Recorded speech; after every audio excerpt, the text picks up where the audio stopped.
I wouldn't. I was thinking about it earlier today, and then I said, no, let me get it off my mind. And You think it can take over your mind?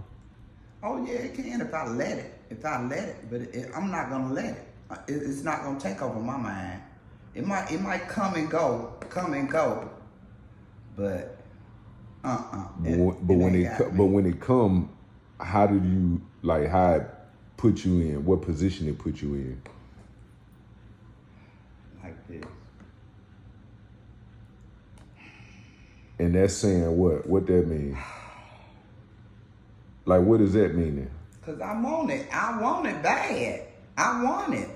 What? Weed. I'm telling you, that's how I be acting. But today I didn't. It came. Then I said, oh, hell no. I said, Lord, just please get this off of my mind. I started. Like what you pray, like what you say to him.